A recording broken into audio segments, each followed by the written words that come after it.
Bonjour à tous. Alors, suite à un mail de Christelle, je vais vous faire une petite vidéo sur les différents types de papier qu'on utilise en scrap.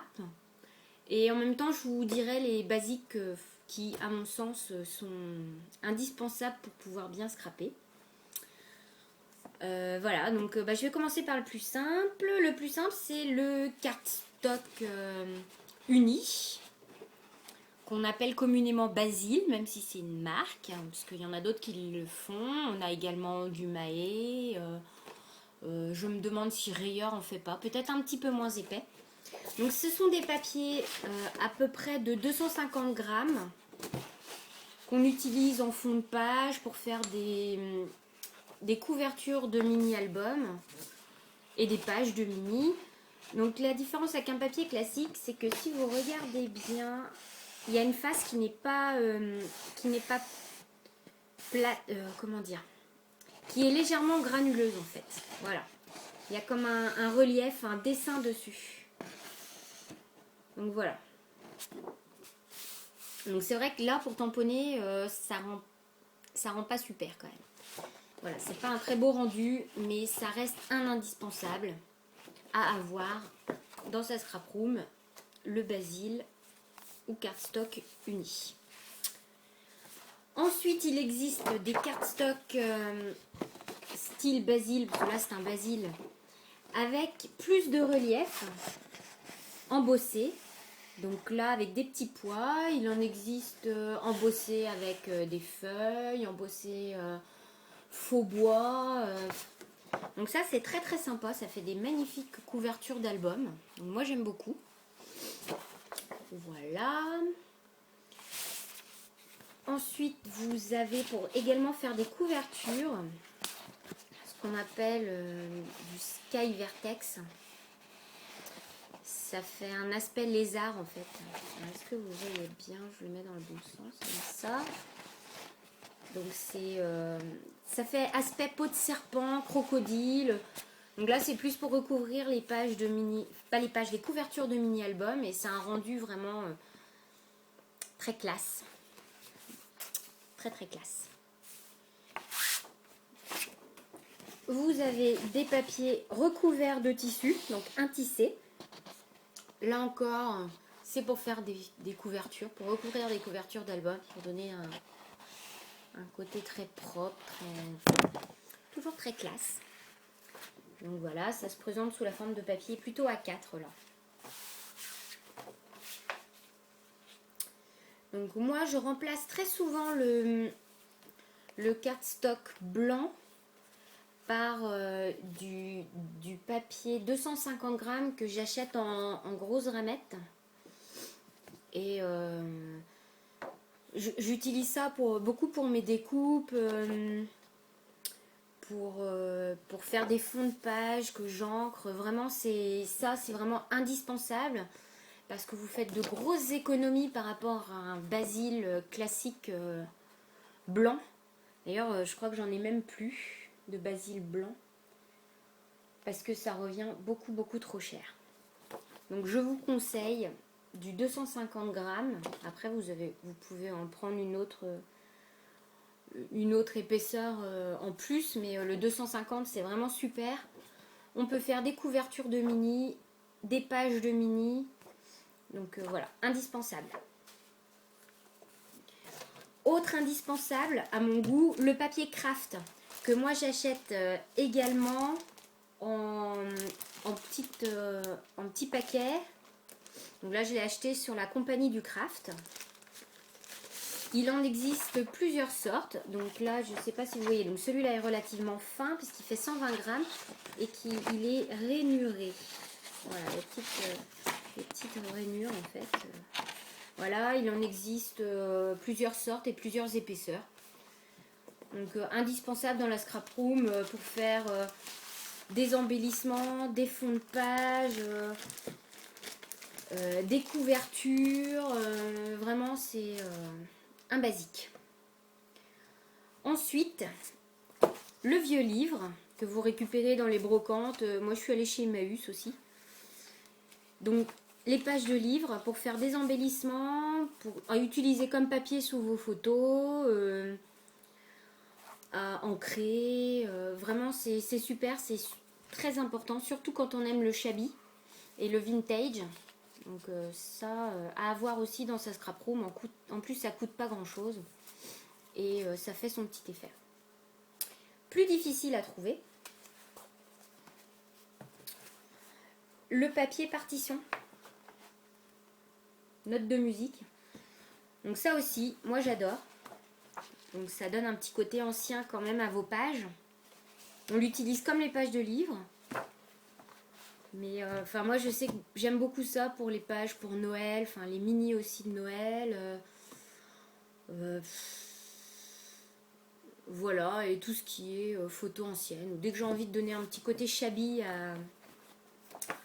à mes pages ou à mon mini, et ben voilà, j'utilise du papier partition et des papiers pages de livres. Ensuite, il y a le papier classique. Donc les feuilles de scrap 30-30 imprimées qui sont elles aussi épaisses, un peu moins épaisses que le basil. Donc elles sont la plupart du temps recto verso. Voilà, vous en avez aussi, vous pouvez découper directement dedans. Voilà, il existe, alors je pense que les rectos maintenant ça n'existe plus, hein, mais bon. C'est quand même mieux, un recto verso, c'est plus facile à utiliser. Il existe également, ou du moins il existait, je ne sais pas si ça se fait encore beaucoup, des papiers déjà découpés selon des formes particulières. Il existait petits lus, vous savez, avec l'écran. En fait, voilà, ça, c'est ce qui remplaçait avant les perfos, les perforatrices, comment on appelle ça, les bordures, quoi, les perforatrices bordures. Donc voilà, donc ça c'est un exemple de papier déjà pré-découpé. Et en plus celui-là était ciselé au niveau de la fleur, ce qui fait que quand on met un papier dessous, voilà, on changeait la couleur de la fleur.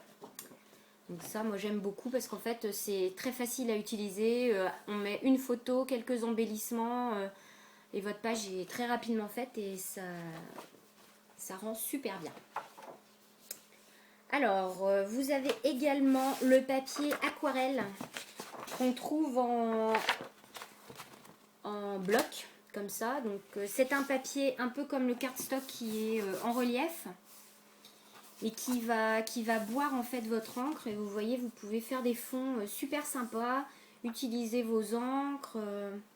Et c'est un papier également qui est très épais, qui doit faire au moins du 250 grammes. Donc bah ça, moi j'en ai acheté maintenant, c'est pas une obligation. Le carton ondulé que l'on trouve dans les grandes surfaces, qui sert à faire des couvertures de mini-albums. J'en ai un petit peu, je trouve que c'est sympa. On va passer ensuite à tout ce qui est transparent. Alors, la grande mode en scrap en ce moment, c'est le calque. On en a tous eu du papier calque à la maison. Donc ça, c'est un papier calque irisé.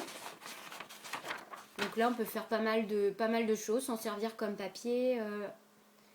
On peut l'ancrer, mais bon, ouais, c'est pas très facile, ça gondole très rapidement. Bon, on peut l'ancrer, enfin je veux dire, on peut pas le pchiter, mettre de l'encre liquide, ça gondole, ça boit. Mais par contre, on peut l'ancrer avec des encres style Distress et tout ça, et faire pas mal d'embellissements avec, c'est très sympa. Il existe des calques à motifs, comme celui-là. Des calques de couleur. Ça se vend par petits paquets aussi, c'est pas très très cher. Ensuite, vous avez le prix plaque. C'est un transparent épais, translucide.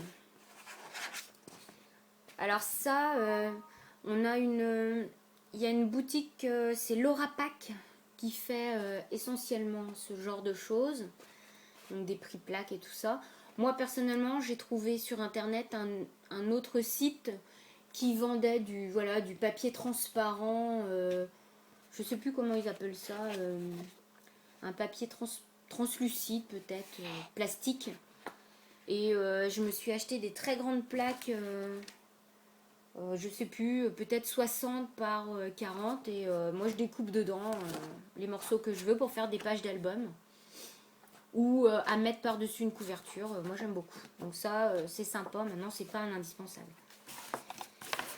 Les papiers 30-30 transparents imprimés ou transparents. Donc c'est plus trop la mode. Ça a été la mode à un moment donné, on en trouvait partout, c'était pas donné. Moi j'aime bien de temps en temps à mettre en intercalaire de pages de mini et tout ça. Donc j'utilise toujours. Moi personnellement j'aime bien. Des fois on a des motifs à découper aussi. Moi ça me plaît. J'en ai quelques-uns que j'utilise de temps en temps.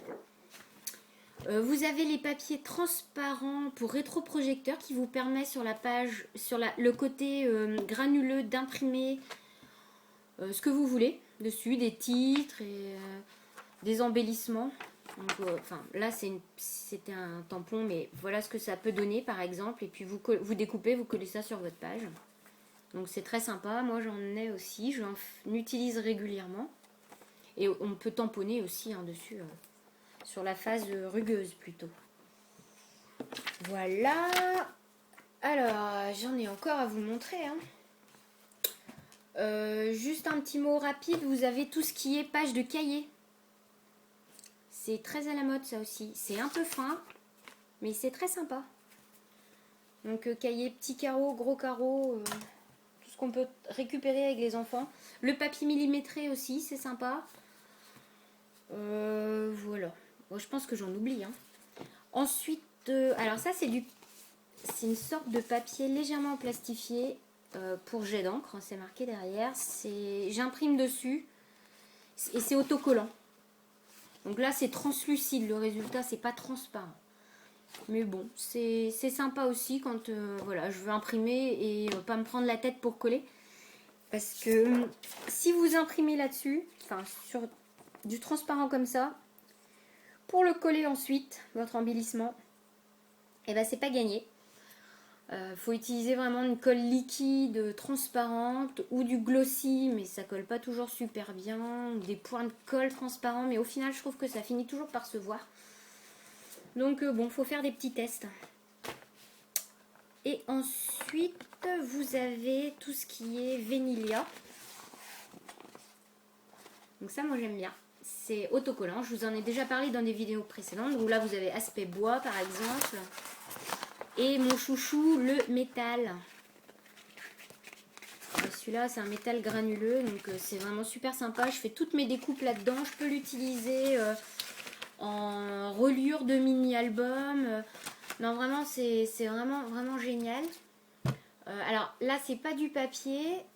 Mais par contre, c'est super aussi. C'est de récupérer les cartons gris dans les ramettes de feuilles. Les grosses ramettes de feuilles. Donc ça, pour faire des structures de mini, c'est génial. Donc ça se recouvre bien sûr, après avec du papier imprimé ou avec tous les autres papiers que je vous ai montrés précédemment. Donc voilà un petit peu ce que j'avais à vous montrer. Alors n'oubliez pas que les tissus peuvent également être utilisés en tant que papier. Ça donne un côté un peu couture à votre page qui, moi, me plaît beaucoup. Voilà. Je pense avoir fait le tour. Maintenant, je pense qu'il y en a certainement plein d'autres. Il suffit d'ouvrir l'œil et on peut trouver encore plein d'idées pour mettre en fond. Le papier journal, même si bon, il y a du plomb là-dedans, c'est pas super. Je sais qu'avant, on n'utilisait pas n'importe quoi en scrap parce qu'on parlait de l'acidité contenue dans les papiers et que ça faisait virer les photos. Enfin, maintenant, on s'en fiche un petit peu parce qu'on les imprime souvent à la maison. Et voilà, donc voilà un petit peu ce que je voulais vous montrer. Et vite fait, je vais vous présenter mes 2 petits derniers achats. J'ai pas trop le droit d'acheter en ce moment, je me restreins un peu. Et j'ai quand même craqué sur la Perfo Stampin' Up, la Perfo Chevron. Il y a quelques-unes d'entre vous qui savent que je suis une grande fan de chevrons. Donc là, j'ai trouvé la perfo bordure chevron. C'est un rendu super sympa. Et je me suis pris également 3 petits masking tape. Voilà, je voulais des petits traits en diagonale comme ça, noir, enfin gris-noir et 2 autres. Voilà, tout ça c'est du Stampin' Up. J'ai mis un petit mot sur mon blog si vous êtes intéressé par des produits Stampin' Up. Voilà, je vous dis à tous à très vite. J'ai pas mal de vidéos en préparation qui sont déjà chargées. Donc je vous dis à très bientôt et n'hésitez pas à m'envoyer un petit message si vous voulez des vidéos particulières sur quelque chose en particulier. On m'a demandé aussi les boutiques dans lesquelles j'achetais. Alors j'ai pas de boutique à vous conseiller parce qu'après il faut comparer les prix. Maintenant j'utilise principalement les boutiques sur internet puisque pour l'instant, même si ça va bientôt changer, je n'ai pas de boutique dans le coin vers chez moi. Voilà, et sinon moi j'aime bien acheter aussi aux États-Unis, mais là il faut faire attention, les frais de port sont souvent très élevés. Donc c'est souvent par les grosses commandes de scrap et éventuellement si les gens veulent regrouper leurs achats. On peut réussir à avoir 25% moins cher chaque article, mais on s'en tire quand même avec facilement $20 de frais de port. Donc bon, moi je trouve ça, faut le vouloir. Maintenant c'est vrai qu'on trouve des choses qu'on ne trouve pas chez nous. Bon, ça se réfléchit de temps en temps. Voilà, de temps en temps, quoi. Bon, bah, je vous dis à très bientôt. Je vous souhaite un bon scrap à tous. Et puis, bah, voilà, bon scrap. À bientôt. Bye, bye.